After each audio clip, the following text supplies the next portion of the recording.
우리 함께 하나님의 말씀 보겠습니다. 열왕기하 6장 1절에서 14절까지 말씀입니다.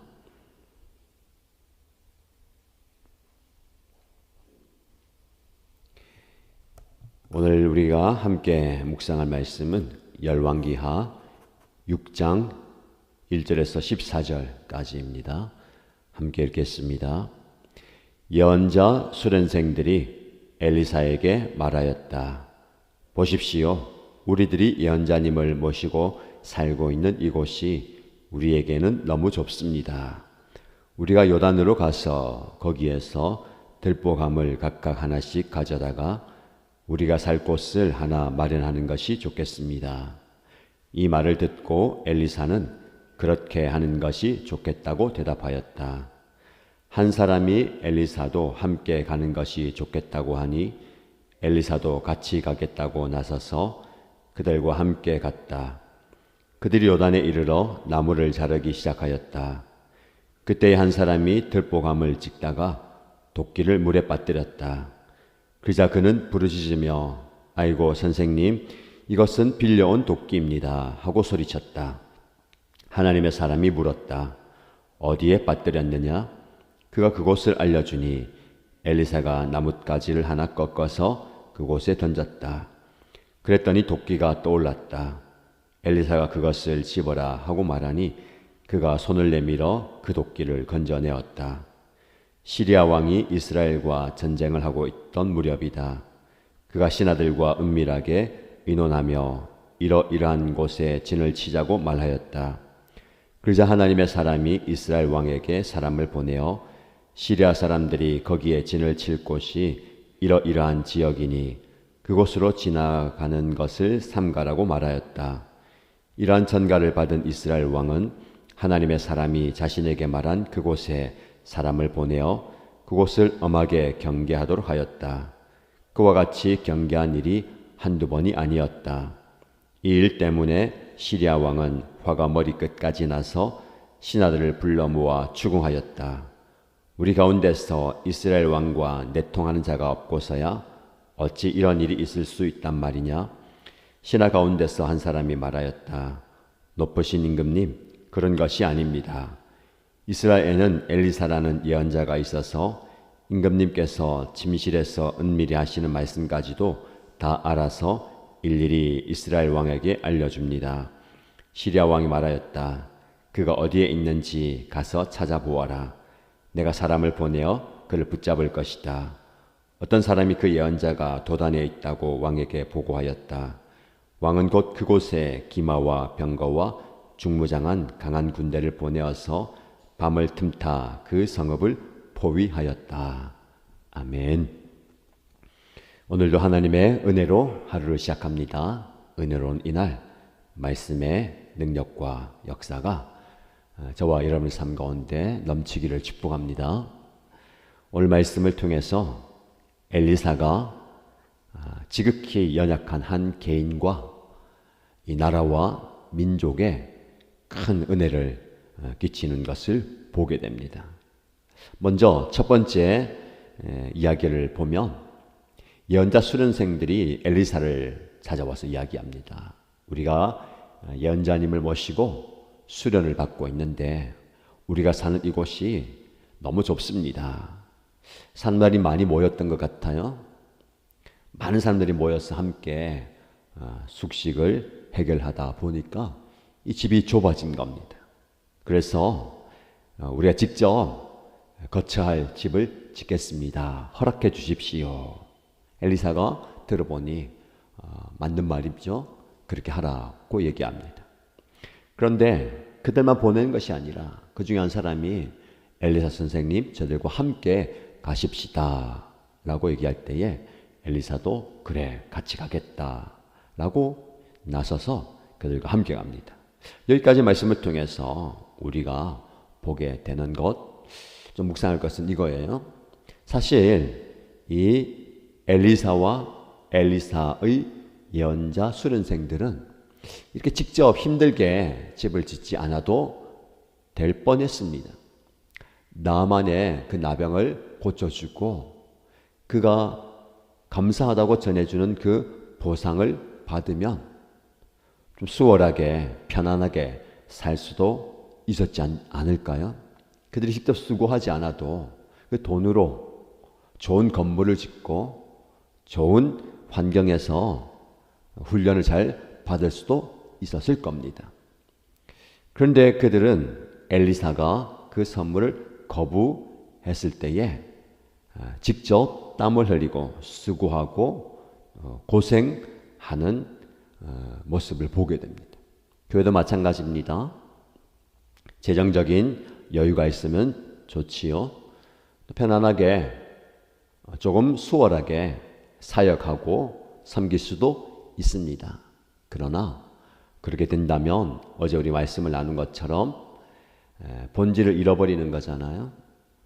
하나님의 은혜를 돈으로 물질로 보상할 수 없고 그것을 가슴에 새기고 오늘 이들은 이제 수고를 하는 겁니다. 하나님의 일을 할 때에 이렇게 고생하는 것, 수고롭게 일하는 것 헛된 것이 아닙니다. 왜 이렇게 수고롭게 힘들게 어렵게 일해야 되는가에 대해서 너무 두려워도 마시고요. 걱정도 마시고 하나님의 은혜를 구하면 좋겠습니다. 이들은 직접 나무를 베어다가 그 나무를 가지고 와서 또 집을 짓는 수고를 합니다. 어쩌면 하나님의 일이 이런 수고의 연속인지도 모릅니다. 누군가가 거액을 기부하면 수고할 수 있겠지만 한 사람 한 사람이 함께 땀을 흘리고 수고하는 것이 교회의 모습입니다. 더디게 가는 것 같고 힘들게 가는 것 같지만 그 수고를 통해서 하나님의 교회가 아름답게 세워지는 겁니다. 그리고 오늘 말씀에 보면 엘리사에게 함께 가십시다. 엘리사도 좋다. 같이 가겠다. 그래서 그들은 함께 갔다라고 얘기하죠. 함께, 같이라는 단어가 중요합니다. 하나님의 일은, 하나님의 교회는 이렇게 함께 하는 것이고 같이 하는 거예요. 엘리사가 능력이 있었잖아요. 어쩌면 그 능력으로 그들이 거할 집을 지어버리면 좋지만 그렇게 하지 않고 함께 같이 가는 겁니다. 우리의 삶에 적용한다면 여러분들 주변에 같이 가야 할 사람, 함께 해야 할 사람을 떠올려 보십시오. 함께 한다는 것이 얼마나 힘이 되는지 모릅니다. 오늘 새벽에도 저와 여러분들이 함께 말씀을 나누고 기도하잖아요. 함께 하는 것이 의미가 있고 함께 하는 것이 복입니다. 함께 갈 수 있는 공동체, 그리고 함께 가야 하는 공동체입니다. 우리는 가정을 통해서 또 여러 목장을 통해서 함께 같이라는 이 중요한 소중한 의미를 새기고 있습니다. 매주마다 모이고요. 아니 더 자주 보고 더 함께 자주 같이 하는 거예요. 이 공동체가 귀합니다. 여러분들의 문제를, 어려움을, 필요를 혼자 고민하지 마시고요. 함께 합시다. 같이 합시다. 라고 나누시기 바랍니다. 이 함께함이 어떤 문제를 어떻게 해결하는가를 보게 됩니다. 그들이 함께 가서 나무를 이제 베기 시작합니다. 어느 정도 일이 진행되던 가운데 한 사람이 다급하게 엘리사를 찾습니다. 소리를 지르면서 선생님 어쩌면 좋습니까? 좀 도와주십시오. 무슨 일이냐? 제가 도끼로 나무를 베다가 도끼가 그만 손에서 미끄러져서 물에 빠져버렸습니다. 근데 그것을 아무리 찾으려고 해도 찾을 수가 없습니다. 어떤 문제입니까? 그 도끼를 잃어버린 거예요. 근데 그것도 문제지만 이 사람에게는 더 큰 문제가 있는 거죠. 그 도끼가 자기의 도끼가 아니라 빌려온 도끼예요. 선생님 이것은 빌려온 도끼입니다. 가난하고 가진 것이 없는 이 사람이 도끼를 빌려왔어요. 그 도끼는 굉장히 중요한 수단이고 도구죠. 귀한 거예요. 그것을 빌려와서 일하다 잃어버렸습니다. 하마터면 이 잃어버린 도끼를 갚아줘야 되는데 갚아줄 여력이 없잖아요. 어려움을 이제 겪게 되는 겁니다. 그 문제를 가지고 깊은 절망 가운데 엘리사에게 부르짖잖아요. 엘리사가 그 문제를 해결해 줍니다. 함께 같이 있기 때문에 문제가 해결되는 거예요. 같은 현장에 있기 때문에.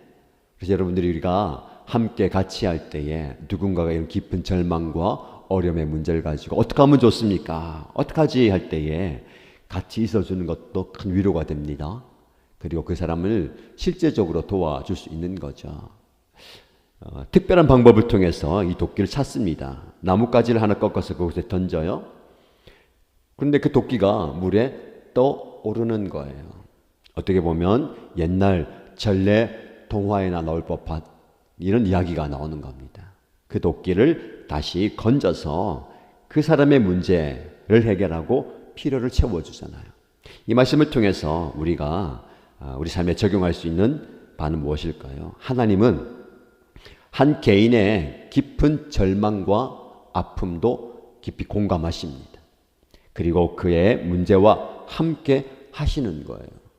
엘리사가 그들과 함께 한 것처럼 하나님도 이 한 개인과 함께 하십니다.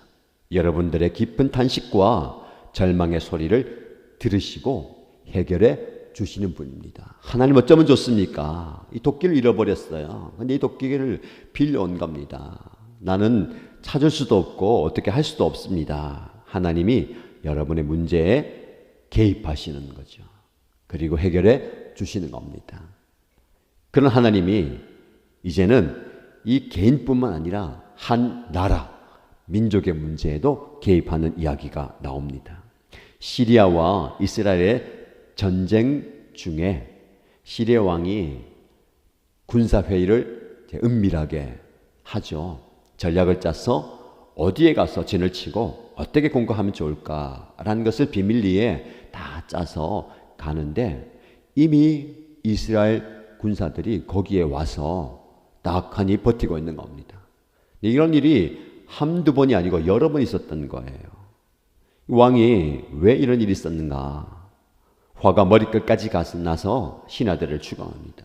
우리 가운데 적과 내통하는 자가 있는 것 같다. 어떻게 우리가 비밀리에 은밀하게 전략을 짜서 이곳에 진을 치자 하고 가면 그곳에 떡하니 이스라엘 군사들이 와 있느냐.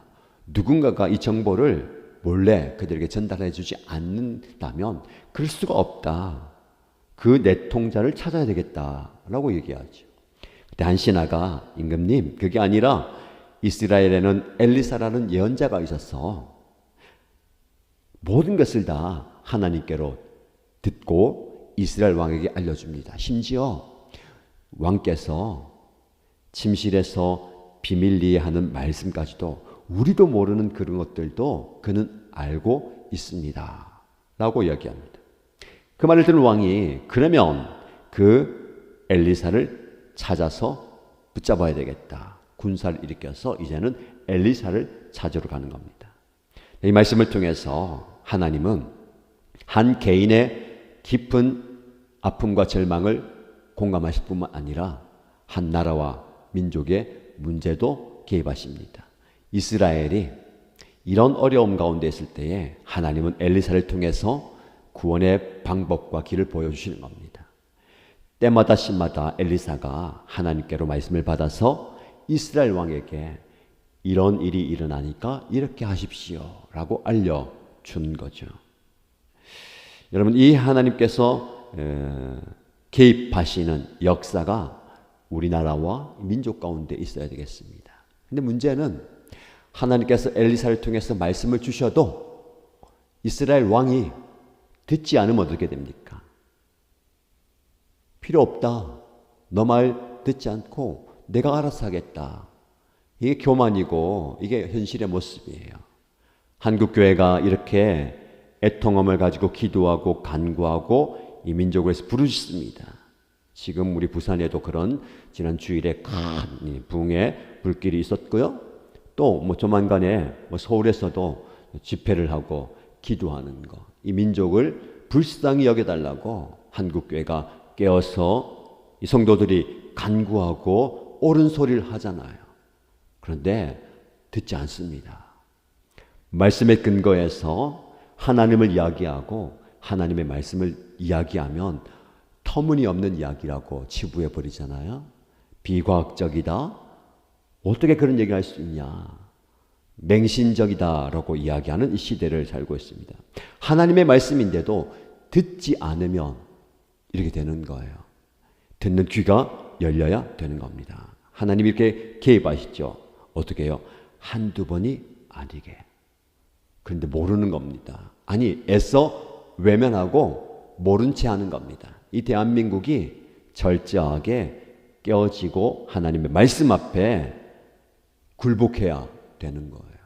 그러기 위해서는 사실은 이 말을 전하는 저와 여러분 한국교회가 어떻게 해야 되죠? 그 말에 대한 신뢰도가 있어야 되는 거예요. 평소에 인정받고 신뢰받지 못하는 모습을 하면서 옳은 이야기라고 이야기하면 어떻게 됩니까? 너나 잘해라. 너가 이렇게 살면서 무슨 옳은 소리를 하냐. 이렇게 되는 겁니다. 여러분, 우리의 모습을 좀 돌아보면서 옳은 소리와 바른 이야기를 하는 것 중요합니다. 그러나 그 옳은 소리와 바른 말이 듣는 자의 입장에서 신뢰감을 줄 수 있도록 우리의 오늘의 삶이 바로 서 있어야 되는 것이죠. 그들이 이 말을 들어야 되는 겁니다. 오늘 말씀을 보면 사실은 도끼가 물에서 떠오르는 거 신기한 이야기잖아요.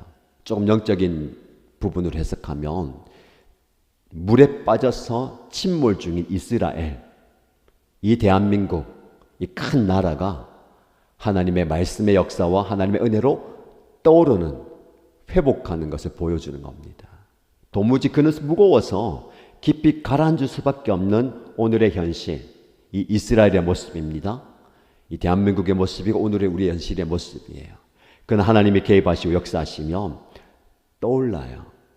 이게 회복을 의미한다라고도 볼 수가 있습니다. 하나님, 이 대한민국을 불쌍히 여겨주시고 내 삶을 불쌍히 여겨주시고 자꾸만 침체하고 가라앉아가는 이 땅, 이 민족, 이 백성, 이 나라를 회복시켜 주옵소서라고 기도해야 되겠습니다. 그 사명을 우리에게 주셨어요. 힘들어도 고달파도 하나님이 기뻐하시는 일이라면 묵묵하게 일하시고 나아가십시다. 그리고 이 일을 할 때에 홀로 하는 것이 아니라 저와 여러분들이 함께 하는 겁니다. 함께하는 그 현장에 하나님께서 놀랍게 역사하실 줄 믿습니다. 이 은혜 경험하는 저와 여러분 되시기를 주님의 이름으로 축복합니다.